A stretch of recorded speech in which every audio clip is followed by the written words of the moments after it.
Jorge Enrique Rojas Quiseno es hijo de una costurera y de un comisionista. Y está en la búsqueda de los conocimientos para una práctica médica más humana y más natural. En una de las cirugías que entraba como ayudante teníamos que amputarle el pie a una paciente y yo no había máquina de anestesia. Entran unos dos orientales y hacen unos bloqueos con agujas. Y es así como empiezo a descubrir vacíos. Yo quería vivir con los indígenas y ver una cantidad de procesos terapéuticos que tampoco nunca me habían enseñado, con que podía manejar tanto con la fitoterapia, que son el uso de las plantas medicinales. Escribí un libro que se llama Las 100 enfermedades más frecuentes, pero a ese libro yo le tenía que poner el complemento terapéutico y escribo cómo hacer de la cocina una farmacia. Si la comida mala nos enferma, la comida buena nos alivia. Uno dice, sí se puede ejercer una medicina diferente. ¿Desde dónde? Desde esto, desde la huerta, que en conjunto permiten buscar la salud. El ego es creer que una sola persona es capaz de curar a un paciente de algo.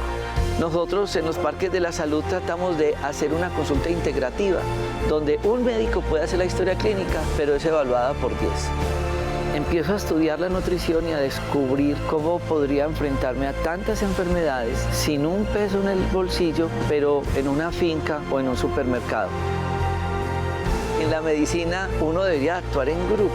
En la comida sucede lo mismo. Cuando yo realizo un batido, estoy haciendo una sinergia de unas propiedades terapéuticas nutricionales que en conjunto permiten buscar la salud.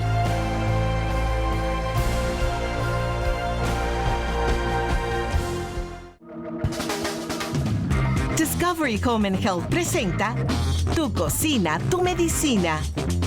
¿Sabías que la materia prima de muchos medicamentos puede encontrarse en la cocina de tu casa? Así es, ingredientes naturales como la sábila, el brócoli, guatila, la caléndula y miel, entre otros, al ser combinados de manera óptima, se convierten en remedio para varias dolencias comunes, efectivos como la píldora o el jarabe, pero traídos desde el huerto. No es por nada que 400 años antes de Cristo, Hipócrates, considerado el padre de la medicina moderna, dijera: sea el alimento tu medicina y la medicina tu alimento. Acompáñanos en este maravilloso viaje alrededor de la medicina hecha en casa, descubriendo ingredientes, remedios, recetas y secretos para llevar una vida más saludable y natural. Presentado por Dr. Rojas y el Parque de la Salud. Nuestra salud es lo más importante y valioso que tenemos. Durante 20 años hemos llevado mensajes de educación y conciencia a diferentes hogares para que paso a paso logremos tener mejores estilos de vida. Los invitamos que todos los días le aporten un grano de arena a su salud, sintonicen Conexión Vital y acompáñenos en nuestras redes sociales buscando Dr. Rojas. Muchas gracias por estar nuevamente con nosotros en una nueva edición de Conexión Vital, un programa de prevención y educación en salud. Un saludo para todas las personas que se conectan por diferentes medios y en este momento por Facebook Live buscando Dr. Rojas, donde queremos hacer nosotros procesos de educación y de prevención.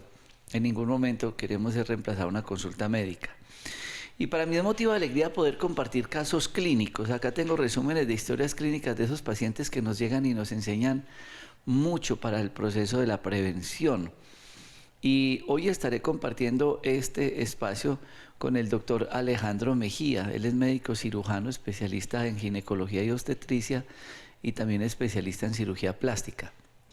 Y uno de los protocolos o procesos o procedimientos que llevamos a cabo nosotros en nuestros parques de la salud y sugerimos a los pacientes que acuden a la consulta o que vienen al fin de semana del Día para tu Salud y Día para tu Alma o al programa de los 6 días de limpieza de colon con recambio y flora intestinal, fue un protocolo que siempre nos direccionó el médico Alejandro Mejía y era poder acompañar al paciente en un diagnóstico ginecológico integral, preventivo. ¿En qué consiste ese estudio diagnóstico preventivo? Citología, colposcopia, ecografía transvaginal, ecografía de seno y cita con ginecología. ¿Por qué nosotros quisimos ir más allá de la citología, porque permanentemente estamos escuchando historias de pacientes muy juiciosas que cada año han asistido a control de su citología, pero se ha encontrado que estos pacientes están llegando con cánceres de ovario, cánceres de útero. Y ustedes se preguntarán, venga, pero es que mi mamá iba cada año a la citología. Y yo quiero, antes de hablar de casos clínicos, que ustedes entiendan el por qué. El doctor Alejandro Mejía en los Parques de la Salud siempre dijo, con cualquier ginecólogo que estemos, cualquier programa de estudio de ginecología, debemos llegar a un diagnóstico y a un estudio integral. Doctor Alejandro, muchas gracias por estar con nosotros, por hacer parte del Parque de la Salud. ¿Y por qué usted siempre nos dijo en el Parque de la Salud, el estudio debe ser integral? Doctor Rojas, buenos días a toda la teleaudiencia, unos buenos días. Sí, realmente la citología es un estudio fundamental, pero como usted lo dice, y lo hemos analizado acá ya por años, que llevamos este protocolo prácticamente desde el 2013, vemos la importancia de ese momento, revisar el cuello uterino con la aplicación del ácido acético, que genera una magia. Yo diría que se genera un momento de magia en el momento que se aplica ácido acético sobre el cuello uterino y el cuello cambia de color. Si hay una infección por el virus del papiloma humano, se torna blanco. Es como si se nos encendiera una luz roja. El cuello se pone blanco, pero para nuestro interpretar y para nuestra inteligencia como ginecólogos es una luz roja de que algo está sucediendo en ese cuello uterino. Es un momento mágico de la ciencia. Es muy especial porque esto del ácido acético lo interpretó un médico en el momento que hizo un análisis, porque algunas mujeres que trabajaban en la parte de prostitución utilizaban el ácido acético. Y él, bajo esa observación, comenzó a hacer estudios y vio cómo al aplicar el ácido acético el cuello cambiaba de color en las pacientes que estaban infectadas por virus de papiloma humano, que era el proceso hacia el cáncer de cuello uterino. ¿Y para qué lo utilizaban? Como un medio, como desinfectante, como antiséptico, ¿sí? Pero entonces ya la observación científica de este médico llegó a la conclusión de que esos cuellos se ponían blancos inmediatamente, esos inmediatos, en cuestión de segundos, 2, 3 segundos, aunque a veces se debe esperar más, hay un cambio muy importante. Lo otro que me llamó la atención es que las pacientes, como usted bien lo decía, aparecían con cáncer de ovario.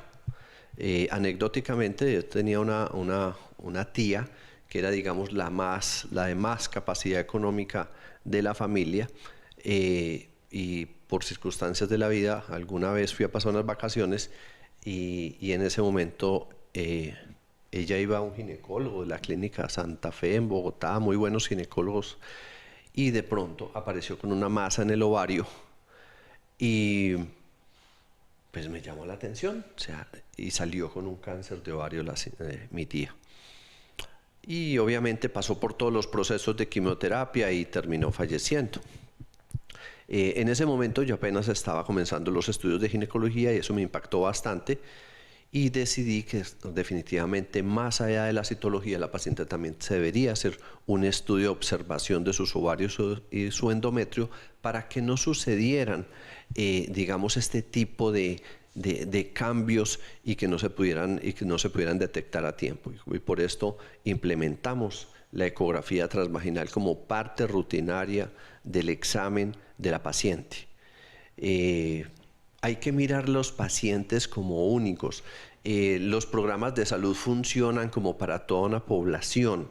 Cuando uno es gerente de una EPS, pues tiene que mirar cómo maneja los medios de una forma tal donde se manejen los costos y no hay que hacerle las ecografías a la mayoría de los pacientes, porque se está mirando desde un panorama poblacional y ellos tienen razón. Pero cuando los pacientes asisten a nuestra consulta acá, nosotros lo miramos desde un punto individual. No estamos pensando en 100.000 pacientes, estamos pensando en una que tenemos al frente de nosotros. Entonces el chip desde el punto de vista de salud cambia. Ya no estamos pensando en salud pública, sino en salud individual. Entonces tenemos que pensar diferente, absolutamente diferente. Entonces, en ese momento sí está indicado hacerle una ecografía, porque esa paciente lo que viene es con el interés no de que le digan que está enferma. La mayoría de los pacientes, el 99% de los pacientes vienen pensando de que están sanos. Entonces, esa es la obligación de nosotros, verificar con el máximo de profundidad y con el menor costo posible, poderle decir a ese paciente que está sano en ese momento. ¿Y por qué también lo acompaña con ecografía de seno? La ecografía de seno es fundamental. Es un examen que no es invasivo, es un examen que no genera radiación y es un examen con el cual yo puedo observar la glándula mamaria. La mayoría de las glándulas son grandes, la palpación, tienen mucha grasa, entonces la grasa sirve como un amortiguador, y si hay una bolita interna del tamaño de un balín, pues yo no la voy a detectar porque está toda esa grasa sirviendo de amortiguador, sirviendo de almohada, y entonces esa bolita yo no la voy a sentir. Por eso yo no creo mucho en el examen palpatorio, aunque es importante. No estoy diciendo que no sirve, sino que no me genera mucha credibilidad. Por lo tanto, yo necesito observar esa mama por dentro, mirar qué es lo que hay escondido en toda esa grasa, porque el 90%, el 80% de la glándula mamaria es grasa. Yo necesito ver en ese mundo de grasa qué anormalidades pueden haber, y no parto de comenzar los exámenes a los 40 o a los 50 años, que todos los médicos llevamos más de 30 o 40 años peleando a ver si el examen se comienza a los 40 o a los 50. Yo diría que el examen hay que comenzarlo a los 20, pero con ecografía. Las mamografías sí se define según el riesgo y según el país donde estemos, y las comenzamos a los 40 o a los 50 años. Qué bueno que ustedes tengan claro todo este concepto preventivo desde la ginecología, para no tener que estar escuchando historias como la tía del doctor Alejandro y de miles de pacientes más que muy juiciosas estaban acudiendo a sus controles ginecológicos, a mi concepto incompletos, a través de una evaluación de una citología, desconociendo o por situaciones económicas dejando diagnósticos como la ecografía transvaginal, la videocolposcopia y la ecografía de seno, porque es que la mujer, en su contexto integral ginecológico, los senos juegan un papel muy importante. Por eso, después de estas notas saludables, vamos a ver casos clínicos.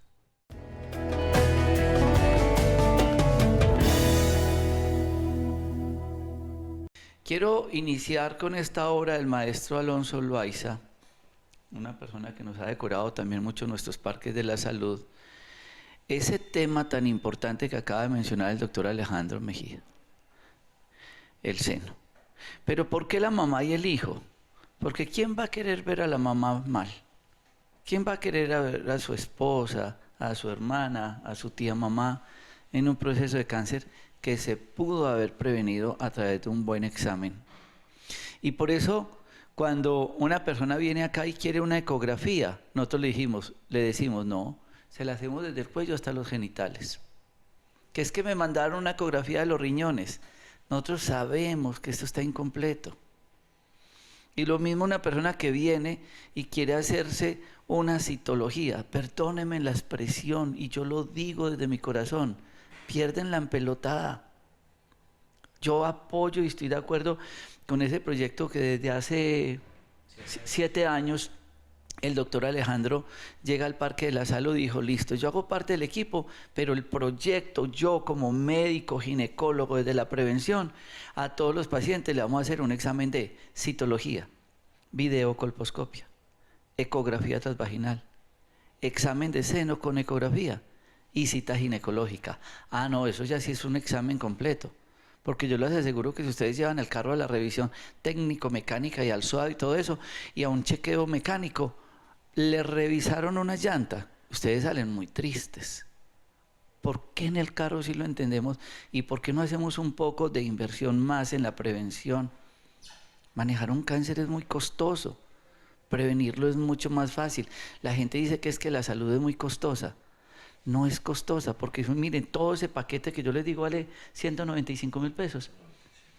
¿Saben cuánto vale un cáncer? Millones. ¿Sabe qué pasa con esto? El contexto de la familia. Se acaba una familia, el sufrimiento, el viacrucis de un cáncer. Porque no hicimos una inversión. Veamos esto como algo preventivo, como una inversión. ¿Por qué usted siempre decía? Porque la gente dirá, no, ginecología, útero y ovarios. ¿Por qué esa relación debe ir siempre pensando en el seno? ¿Por qué ese concepto integral? Sí, realmente desde la formación, desde que era médico rural, me tocó ser médico ayudante en cirugía y participaba en muchas cirugías de pequeños quistes, pequeños nódulos. Y cuando ingresé a hacer la especialidad, digamos, uno de los trabajos de grado que me tocó realizar, que me tocó presentar, fue sobre el seno. Y bueno, siempre ha habido un interés general en la glándula mamaria y en la prevención de cáncer en la glándula mamaria.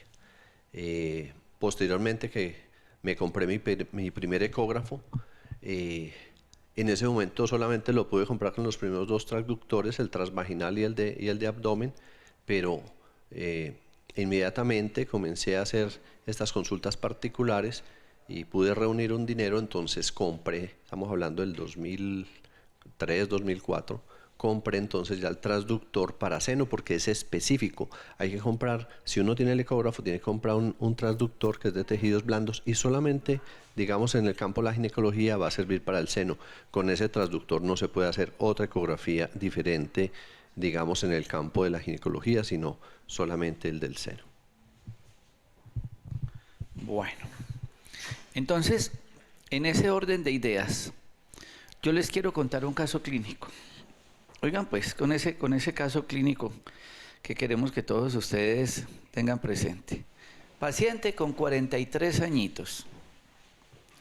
Dolor en el pezón, en la areola derecha de 6 meses de evolución. Dice que siente, esto nosotros copiamos como la persona lo define. Dice que siente como un ardor, como que le quema. Y desde hace un mes siente una bolita detrás del pezón que le duele. Se le realizó a través del doctor Alejandro Mejía una ecografía, una elastografía, ahorita explicamos bien ese tipo de ecografía, y se evidenció una masa de 16 milímetros, es decir, 1,5 centímetros. Ya les vamos a contar este término médico, anaecoica de bordes poco definidos con sombra acústica posterior. Eso es importante tenerlo. El diagnóstico se clasifica, entonces nosotros decimos que es una masa BIRAT 5. Inmediatamente el doctor Alejandro Mejía le dijo, señor, usted hay que hacerle una biopsia, eso se llama biopsia Trucut, la cual confirmó el diagnóstico de cáncer en la mama. Se revisó la historia de la paciente y ella ya había consultado hacía 2 años y medio, donde se le había observado esa masita que estaba bien definida detrás de la areola derecha de 5 milímetros. Habían pasado ya 2 años y medio, ya estaba en 16. Se le había ordenado a ella unas ecografías de control cada 6 meses, pero la paciente nunca se las realizó. Hablemos de ese caso clínico, doctor Alejandro, ¿qué es esa masita anacoica y todo lo que usted encontró? Bueno, este es un caso muy descriptivo. En las ecografías muchas veces encontramos pequeñas manchas, lo que se dice anecoicas es que son oscuras, son más oscuras que el contorno general de la glándula mamaria. Entonces les hacemos control a los 6 meses. Como son tan frecuentes, no se puede estar tomando biopsia todas, porque entonces haríamos cantidades de biopsias innecesarias. La biopsia es entrar con una pistolita que se llama Trucut, es una pistolita que termina en aguja, se coloca anestésico, entonces digamos que es mínimamente molesto la toma de la biopsia. Esta paciente 2 años y medio antes había consultado para un examen preventivo y se había detectado esa área anecoica, esa área oscura, y se le ordenó una ecografía en 6 meses, pero la paciente se le olvidó no lo vio como representativo y no volvió porque también tuvo problemas desde el punto de vista de costos. Entonces llega a 2 años y medio, pero porque ya tiene unos síntomas, ya le duele, ya siente una bola ahí dura, digamos que ya es un diagnóstico pues desde la óptica que nosotros lo queremos ver, ya es un diagnóstico un poco tardío, aunque desde el punto de vista de la prevención del seno es un diagnóstico temprano porque está por debajo de los 20 milímetros, en mi concepto ya es más tardío de lo que lo quisiéramos encontrar. Si la señora asiste a los 6 meses y después en su tercer consulta nuevamente al año, pues obviamente hubiéramos podido detectar esto más tempranamente, se hubiera podido realizar el TrueCut más tempranamente y digamos que desde esa perspectiva vamos a tener un mejor pronóstico porque ya la remitimos a oncología con una lesión mucho más pequeña, con menos posibilidades de que algunas células de esas progresen hacia los linfáticos de la axila y formen allá unos nidos de metástasis y que terminan agravando el pronóstico de la paciente. Entonces el llamado es que cuando no solamente se hagan la ecografía, sino que si el médico en un momento dado les dice hágase un control en 6 meses, pues tenerlo muy presente y tomarlo como algo muy importante para que no sucedan estas cosas donde el paciente consulta 2 años y medio no porque se hubiera acordado la ecografía, sino porque su mismo cuerpo le está recordando que algo importante está sucediendo en su cuerpo. Doctor Alejandro, usted hizo una descripción ecográfica. Doctor Alejandro, usted acaba de hacer una descripción ecográfica. Bueno, yo encontré que tenía una masa anaecoica de bordes irregulares. Porque sí, yo sé que muchos de ustedes son muy juiciosas con el tema de la palpación, el autoexamen y demás, que finalmente terminan muchos encontrando una masa, pero para que haya una masa ya ha pasado mucho tiempo de que la masita era chiquita que se pudo haber detectado ecográficamente y ya lo que llegan es con un tumor. ¿Y qué es eso de masa anecoica? Y como usted dice, es sospechosa. Esta señora necesita una biopsia TrueCut. Sí, hay 2 factores muy importantes ahí. El uno es que de llegar de una célula a el tamaño de 1 centímetro, o sea, el tamaño de una canica, pueden pasar 10 años. En cambio, del tamaño de una canica a un tamaño de un limón, por así decirlo, de 3 centímetros de diámetro, puede suceder en 6 meses o 1 año. O sea, ya el crecimiento es exponencial y el crecimiento es muy rápido. Lo otro, las características ecográficas son fundamentales. No es lo mismo una masa que sea de líquido, que sea muy bien definida, que sus bordes sean perfectos, como prácticamente realizados por un compás, y sea de líquido. Esa masa se clasifica en BIRAT2. El BIRAT2 es benigno, el 0, el 1. El 0 es porque casi no se observa. El 1 prácticamente es un patrón normal. El 2 son hallazgos que son netamente benignos, que el médico no tiene por qué confundirse y cuando lo clasifica como 2, las posibilidades de ser un cáncer son prácticamente nulos. En este caso, la masa era irregular, como una estrella mal dibujada. Era oscura, ¿sí? Y fuera de eso presentaba una sombra hacia la parte inferior del ecógrafo. Cuando presentan esa sombra es porque el patrón es muy denso o pueden haber calcificaciones, entonces eso lo hace más importante desde el punto de vista de riesgo de un cáncer. Entonces esas características ya son muy del observador, del ecografista que está realizando el examen en ese momento. Bueno, vamos a ver estas notas saludables. Yo sé que muchos de ustedes estarán supremamente animados a hacerse en exámenes, otros muy confundidos, otros entendiendo la importancia de hacer una ecografía antes de estar de pronto buscando y quedarse con el autoexamen. Veamos estas notas saludables para ver nuestro segundo caso clínico.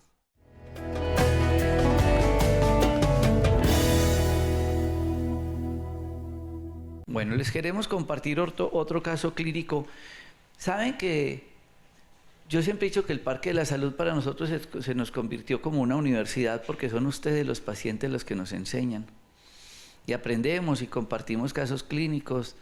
Muchas veces estamos en la ronda integrativa y entonces el doctor Alejandro pasa y nos apoya en conceptos con todos los médicos. Nosotros estamos siempre como analizando esos casos clínicos difíciles, porque acá 4 ojos ven más que 2. Y yo no soy ginecólogo, me llega una persona de un caso de ginecología que no puedo comprender, pues tenemos la mano de él en este caso para que nos apoye en la consulta. Miren, por ejemplo, paciente de 39 años, antecedentes de una mamoplastia, es decir, le habían puesto prótesis hace 14 años. Refiere que sus senos le duelen desde antes de la cirugía, en especial antes de la menstruación, pero que desde hace 2 años su mama izquierda le duele más.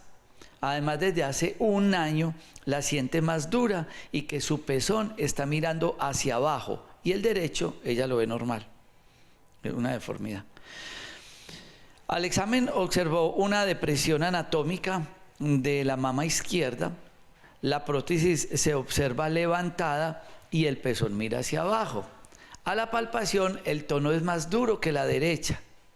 En la ecografía observamos escaso líquido laminar alrededor de las prótesis, algunas ondulaciones de la prótesis y el diagnóstico que hace él ecográficamente y clínicamente y con la experiencia como cirujano plástico es contractura capsular grado 3.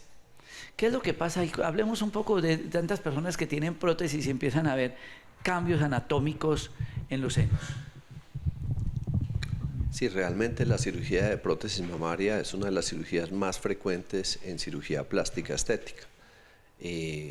Tenemos muchas técnicas que se colocan por la areola, otras técnicas que se colocan por debajo, en el surco inframamario, o sea, en la línea que hay del borde inferior de la glándula mamaria. Y bueno, las prótesis mamarias digamos que son muy bien toleradas, son muy bien aceptadas por el cuerpo, pero hay algo que puede ocurrir hasta en el 3 y el 4% de las mujeres y es lo que se llama contractura capsular.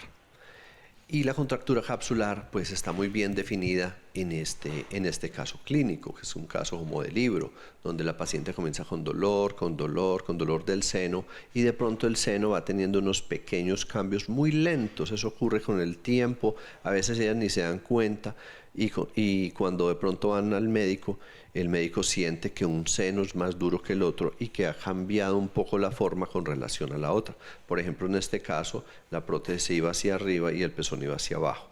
Resulta que cuando se coloca la prótesis, en cuestión de 2-3 meses, el cuerpo crea una cápsula alrededor de la prótesis. Eso es normal, es como una membrana. Es una membrana que los cirujanos llamamos cápsula, donde el cuerpo lo que hace es aislar. Esto es un cuerpo extraño, entonces yo lo aíslo. Entonces, ¿cómo lo aíslo? Le creo una membrana alrededor de la prótesis. Pero estas membranas pues están ahí como prácticamente casi inertes y no se deben inflamar. No se sabe por qué en algunas pacientes esas cápsulas cogen algunas fibras musculares y comienzan a contraerse y comienzan a ser como activas. En vez de ser inertes o inactivas, van a ser activas y van a comenzarse a contraer y cuando se contrae duele y cuando contrae sobre la prótesis la arrugan. Por eso en la ecografía vimos como unas ondulaciones, en vez de ser parejita tenía algunas ondulaciones porque esa prótesis esta cápsula está apretando la prótesis y genera dolor, genera malestar, genera inflamación y realmente toca entrar a extraer esa prótesis, toca extraer la cápsula que normalmente si el paciente se va a hacer cambio de prótesis no hay que extraerla, pero en estos casos hay que extraerla porque si no la paciente sigue haciendo la contractura capsular. Bueno, ya que tocó ese tema, entonces ¿cuáles deberían de ser los cuidados de una persona que tenga una mamoplastia? Es decir, que tenga prótesis en los senos, cada cuánto de hacerse los chequeos, cómo sería el autoexamen, cada cuánto una ecografía, cuánto puede durar una prótesis? Porque hay prótesis de solución salina, hay otras de silicona. ¿Cómo es todo ese tema del posquirúrgico? Bueno, realmente desde que se toma la decisión de colocar las prótesis mamarias es importante, por ejemplo, la vía por la cual la vamos a colocar. Si ingresamos por la areola, ahí tenemos que romper glándula mamaria, porque justo por la areola están los conductos y debajo de los conductos está toda la glándula.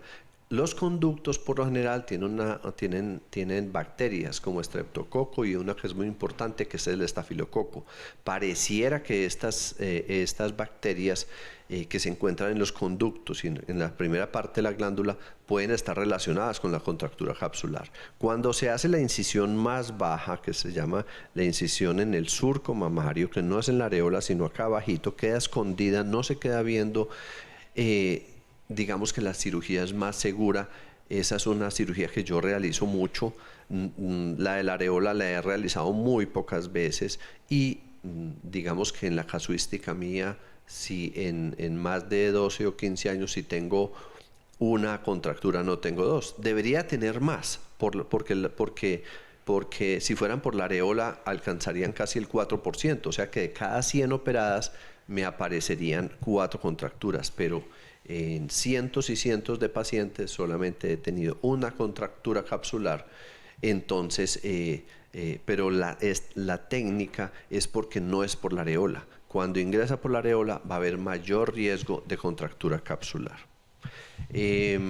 Las prótesis, en cuanto a las prótesis, veo que en el mercado les dicen a los pacientes: esta prótesis es de por vida, esta prótesis ya no la tiene que cambiar. No, el médico, el cirujano que está diciendo eso está faltando a la verdad en ese momento.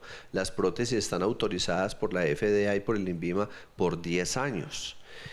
No quiere decir con esto que las prótesis no hay que interpretarlo como que cada 10 años hay que cambiarlas, tampoco es ese extremo.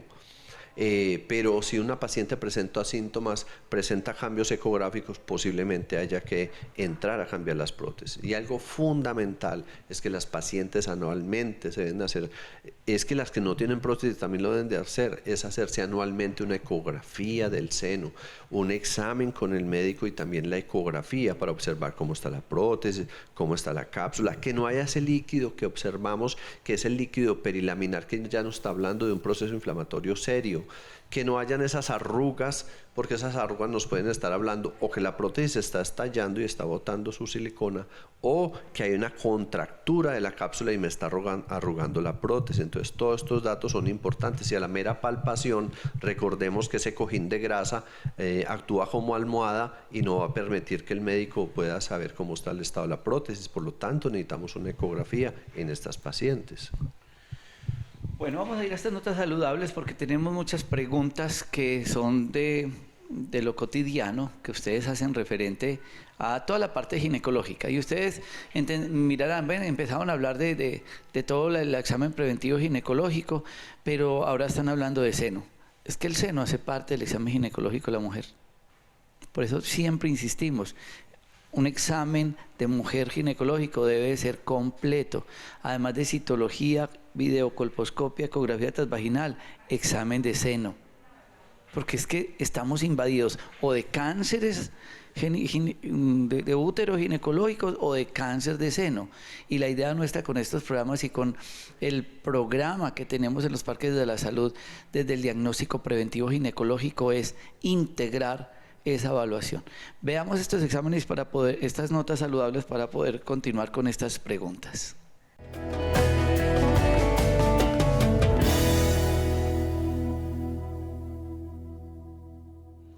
Y ahora quiero empezar esta nota desde este nacimiento de agua, de este compuesto líquido, porque muchos de ustedes nos están preguntando, ¿cómo es el tema de las prótesis?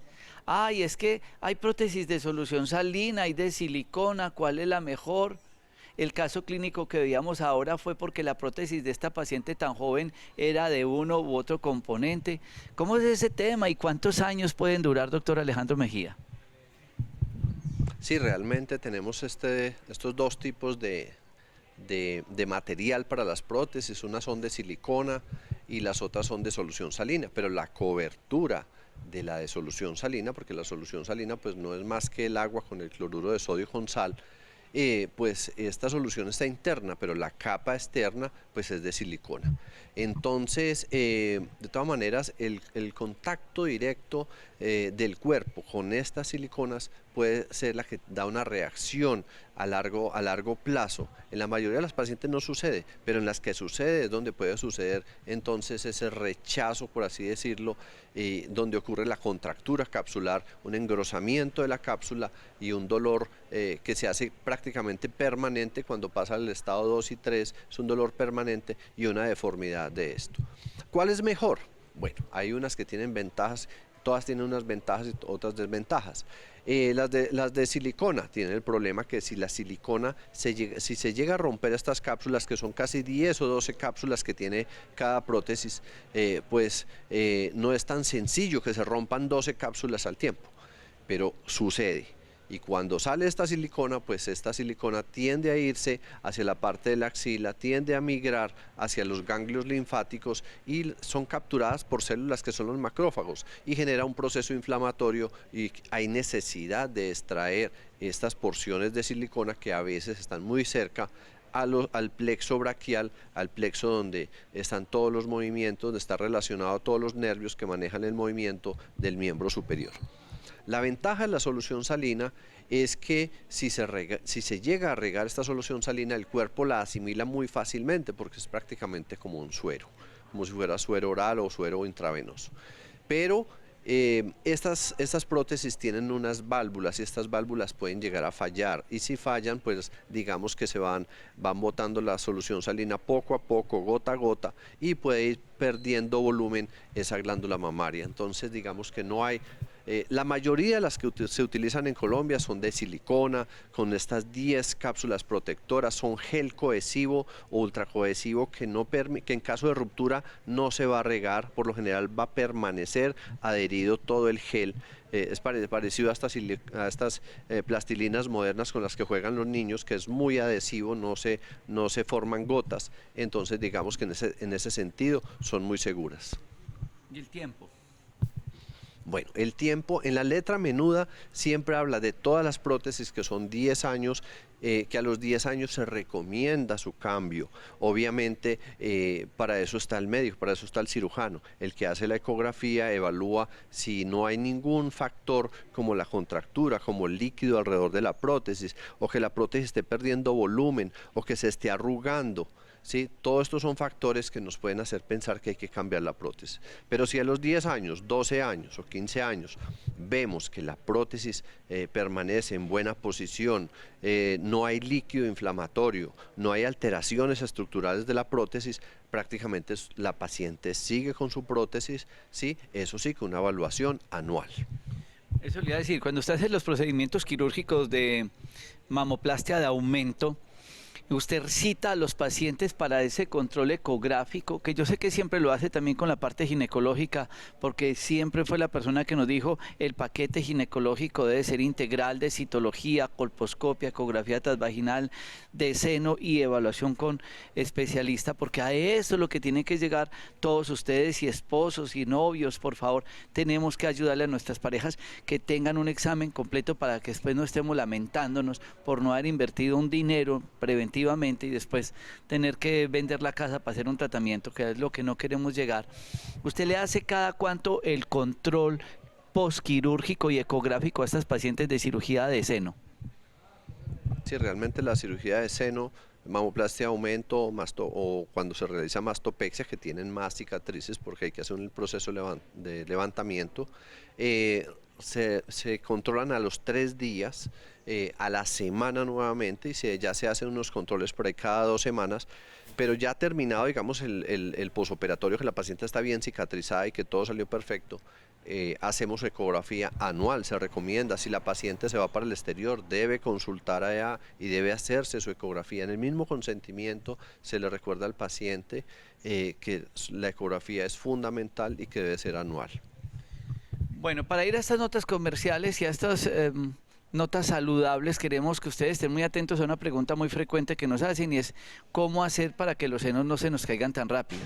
desde la parte preventiva, cómo cuidar nuestros senos después de estas notas saludables.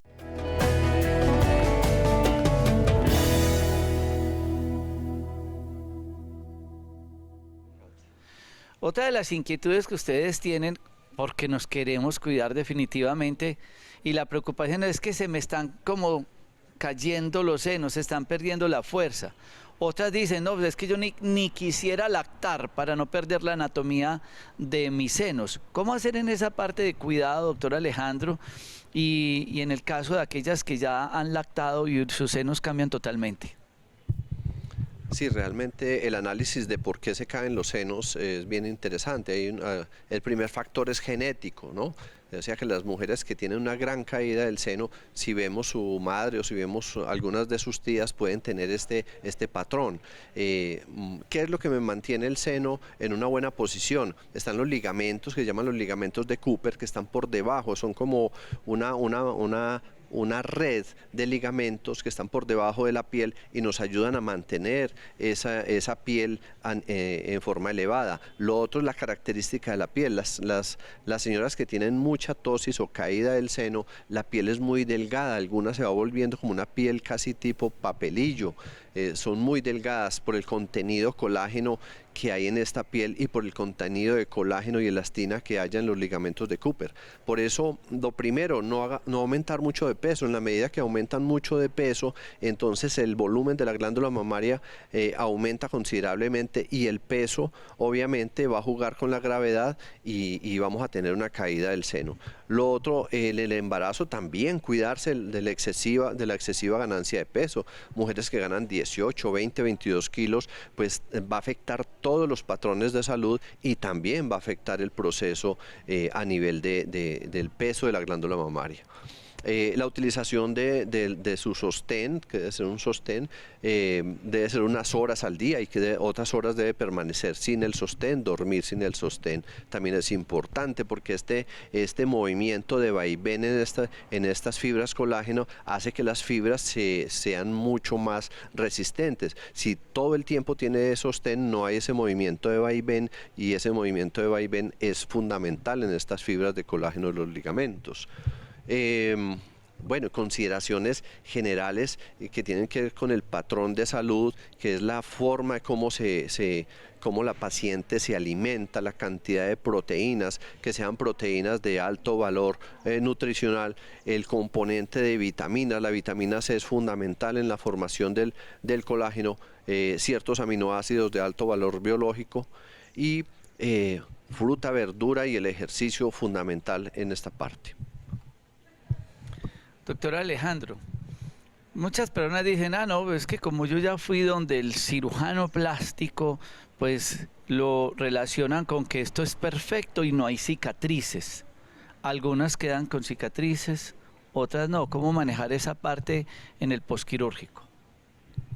Bueno, la incisión alrededor de la areola genera menos cicatriz, pero produce un cierto aplanamiento de la areola, entonces pierde naturalidad. A veces no le explican eso a los pacientes y algunas pacientes pueden quedar con el seno dormido, donde no sienten, donde se altera la sensibilidad porque el cirujano corta. No hay forma de pasar el bisturí sin cortar miles de terminaciones nerviosas. Cuando la incisión es por debajo, que se utiliza mucho en Estados Unidos, la incisión inframamaria, va a tener menos contractura, o sea, menos posibilidad de que le tengan que sacar sus prótesis, menos complicaciones desde el punto de vista de infección y seromas y menos complicaciones desde el punto de vista de sensibilidad. Entonces es muy importante conocer estas otras opciones porque la mayoría de incisiones que se hacen en Colombia son alrededor de la areola y créame que desde el punto de vista de la ginecología me parece tremendamente lesivo cortar la areola, cortar los conductos y cortar la glándula simplemente para colocar una prótesis cuando tenemos otras vías que es la vía inframamaria o la vía axilar para colocar estas prótesis. ¿En las redes cómo lo pueden encontrar?